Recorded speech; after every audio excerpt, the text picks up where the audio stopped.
माता राधा रानी के चरणों में आज यहाँ पर आना हुआ और लाडली जी ने खुद इशारा कर कर बुलाया तो तुरंत यहाँ आना हुआ और राधा रानी और ब्रजवासियों के बीच आना हुआ। मेरी वाणी से, मेरे शब्दों से जो भी चोट लगी हो उसके लिए मैं क्षमा चाहता हूँ। मेरी महारानी जी से, मेरी राधा रानी जी से, किशोरी जी से, लाडलू जी से क्षमा चाहता हूँ। राधा रानी ने उनको सद्बुद्धि दी और जैसे हम लोग चाहते हैं कि नागरिगढ़ के माफी मांगे, साष्टांग दंडवत प्रणाम श्री राधा रानी के आगे उन्होंने करी, नागरिगढ़ी, और बाहर आकर के मीडिया के सामने कहा कि मेरे द्वारा किसी को कोई कष्ट पहुंचा हो उसके लिए मैं क्षमा प्रार्थी हूं, और उनके अंदर सद्भाव दिखा। उन्होंने तरीके से माफी मांगी।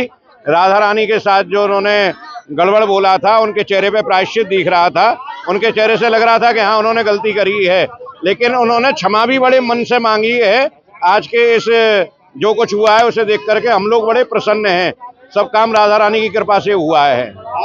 आज जो ब्रजवासियों की मांग थी कि प्रदीप मिश्रा अपनी की हुई गलती की नाक पकड़ के रगड़ के यहाँ क्षमा मांगे, तो आज सभी ब्रजवासियों के समक्ष राधा रानी के सामने लंबी लेट करके और नाक रगड़ करके प्रदीप मिश्रा ने अपनी गलती की माफी मांगी है।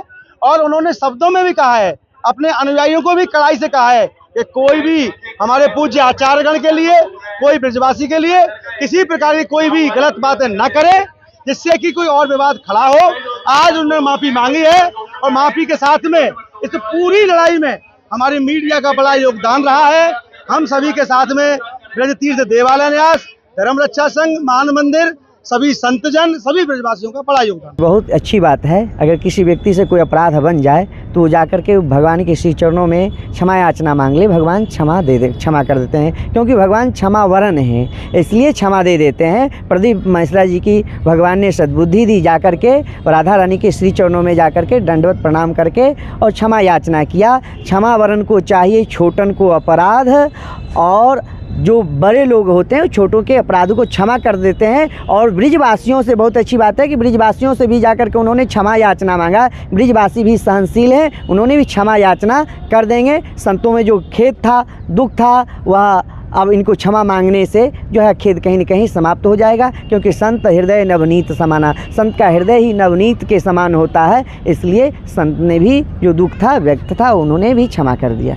बहुत अच्छी बात है, प्रदीप मिश्रा जी को राधा रानी ने सद्बुद्धि दिया, क्योंकि राधा जी भगवान श्री कृष्ण की आत्मा हैं, इसीलिए दासी का राधा जी दासी भी मानी जाती हैं और भक्ति भी स्वरूप है राधा जी। तो राधा जी को जिस प्रकार ब्रिज की नगरी श्री बरसाना और वृंदावन धाम में जिस प्रकार उन्होंने बयान दिया, तो इसको लेकर के साधु संत और ब्रिज के बहुत आक्रोश में थे और धरने पे बैठ गए थे। तो आज हमको भी यह विश्वास हो गया कि राधा रानी की इतनी शक्ति है कि राधा रानी ने प्रदीप मिश्रा के बुद्धि को और उनके स्वभाव को एकदम अलग तरीके से कर दिए, और वहाँ जा कर के उन्होंने राधा रानी के सामने प्रणाम किए और नतमस्तक हुए। तो ये सद्बुद्धि आ गया प्रदीप मिश्रा। मैं प्रदीप मिश्रा से यही मैं कहना चाहता हूँ कि दोबारा आप कथा व्यास हैं, एक मंच पे रहते हैं, दोबारा इस प्रकार राधा रानी पे बयान मत देना। अगर ऐसा बयान दोगे तो हम साधु संत सहन नहीं कर सकते। आप हिंदू धर्म के हैं, इस प्रकार बयानबाजी नहीं करना चाहिए, और आपको सद्बुद्धि मिल गया है, ये बहुत बड़ी कृपा है। बहुत अच्छा लगा, ये प्रदीप मिश्रा का अहंकार टूट गया। और देखिए राधा रानी हमारी ये आह्लादनी शक्ति है, आदि शक्ति जेहि जग उपजाया, और सोय अवतरहि मोर यह माया।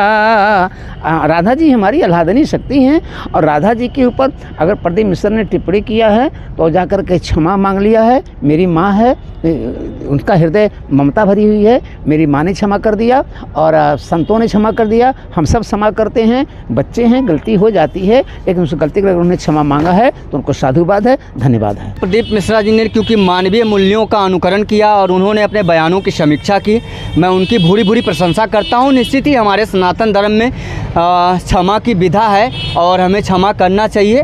और चूँकि प्रदीप मिश्रा जी सनातन संस्कृति के संवाहक हैं, धर्म ध्वज लेकर आगे बढ़ रहे हैं और उनको सुनने वाले देश दुनिया में हैं। और ऐसे लोगों के विचारों को सुनकर ही एक सामान्य सा जीव, सामान्य सा व्यक्ति, युवा, नौजवान, किसान, हर तबके का वर्ग सुनता है।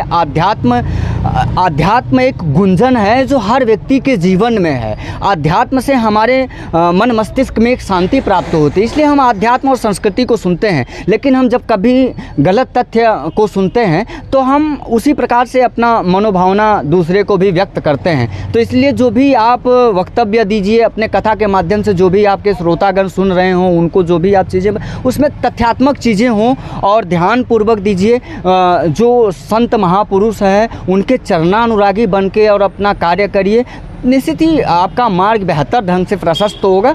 और हमारे यहाँ क्षमा की विधा है, क्षमा किया जाना चाहिए प्रदीप मिश्रा जी को, वो एक अच्छे कथावाचक।